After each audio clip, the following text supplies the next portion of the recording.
Assalamualaikum warahmatullahi wabarakatuh. Perkenalkan, nama saya Tiara Fernita Astuti dengan nomor induk mahasiswa 1910-95-1001. Saya berasal dari jurusan Teknik Elektro, Fakultas Teknik Universitas Andalas. Baiklah, saya di sini akan mempresentasikan tugas kelas etika profesi kelas A mengenai kasus pelanggaran Undang-Undang ITE Informasi dan Transaksi Elektronik. Jadi, apa itu Undang-Undang ITE?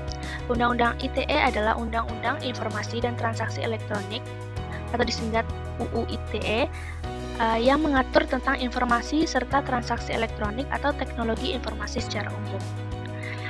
Pengaturan tentang penggunaan teknologi informasi dan komunikasi atau TIK diatur secara jelas diundangkannya Undang-Undang Nomor 11 Tahun 2008 tentang Informasi dan Transaksi Elektronik. Lalu kemudian diubah menjadi Undang-Undang Nomor 19 Tahun 2016 yang disingkat Undang-Undang ITE. Jadi, ada tujuan dari pemanfaatan teknologi informasi dan transaksi elektronik. Yang pertama, yaitu untuk mencerdaskan kehidupan bangsa sebagai bagian dari masyarakat informasi dunia. Yang kedua, mengembangkan perdagangan dan perekonomian nasional dalam rangka meningkatkan kesejahteraan masyarakat. Yang ketiga, meningkatkan efektivitas dan efisiensi pelayanan publik. Yang keempat, membuka kesempatan seluas-luasnya kepada setiap orang untuk memajukan pemikiran dan kemampuan di bidang penggunaan dan pemanfaatan teknologi informasi seoptimal mungkin dan bertanggung jawab. Dan yang terakhir, yaitu untuk memberikan rasa aman, keadilan, dan kepastian hukum bagi pengguna dan penyelenggara teknologi informasi. Baik, sebelumnya, peraturan tentang penggunaan teknologi informasi dan komunikasi ini sudah diatur pada Undang-Undang Nomor 19 Tahun 2016 atau Undang-Undang ITE.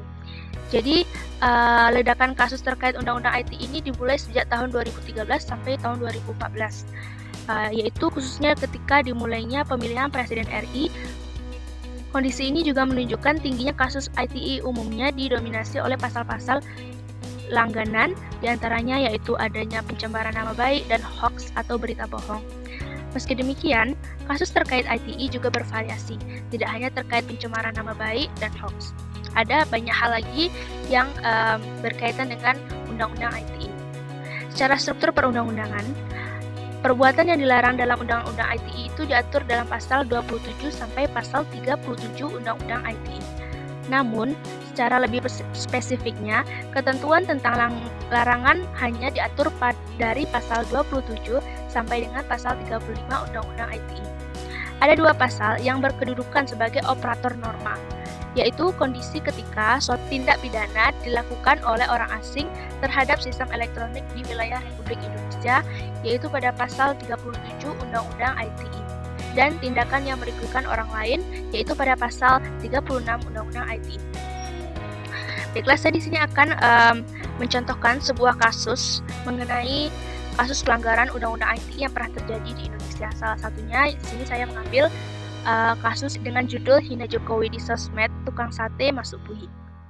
Jadi, seorang pemuda yang bernama Muhammad Arsyad alias Imen, umur 23 tahun, pada tahun 2014 ditangkap polisi setelah diduga mengunggah gambar tak senonoh Presiden Jokowi dan Megawati ke dalam akun Facebook miliknya. Pria tersebut berprofesi sebagai pembantu tukang sate di Jakarta Timur, dan saat itu ditahan untuk menjalani proses pemeriksaan. Kuasa hukum Muhammad Arsyad, Irfan Fahmi, menjelaskan bahwa dalam dokumen kepolisian, kliennya yang dituduh menghina Jokowi dalam akun Facebooknya itu ditetapkan dengan pasal berlapis, yaitu pasal 310 dan 311 KUHP, pasal 156 dan 157 KUHP, dan pasal yang terkait dengan Undang-Undang ITE yaitu pasal 27, pasal 45, pasal 32, pasal 35, pasal 36, dan pasal 51 Undang-Undang ITE. Imen atau Muhammad Arsyad tersebut adalah warga Ciracas, Jakarta Timur. Dia diamankan karena dituduh menghina Presiden Jokowi dengan mengunggah gambar tak senonoh di media sosial Facebooknya. Muhammad Arsyad ditangkap di rumahnya pada Kamis 23 Oktober 2014 oleh 4 penyidik Mabes Polri berpakaian sipil. Jadi berdasarkan kasus yang telah saya jelaskan tadi, Undang-Undang ITE yang berkaitan pada kasus tersebut itu yaitu Undang-Undang ITE pasal 27, 45, 32, 35, 36, dan 51 Undang-Undang ITE. Salah satu pelanggaran yang dilakukan oleh Imen alias Muhammad Arsyad tersebut yaitu mengenai pencemaran nama baik yang terdapat pada pasal 27 ayat 3 dengan yang berbunyi setiap orang dengan sengaja dan tanpa hak mendistribusikan dan atau mentransmisikan dan atau membuat dapat diaksesnya informasi elektronik dan atau dokumen elektronik yang memiliki muatan penghinaan dan atau pencemaran nama baik. Jadi di sini kasus tadi yang berhubungan dengan Undang-Undang ITE yaitu pada pasal mengenai pencemaran nama baik. Baik, sekian dari saya mengenai presentasi tugas kali ini. Mohon maaf apabila ada kesalahan. Saya akhiri. Wassalamualaikum warahmatullahi wabarakatuh.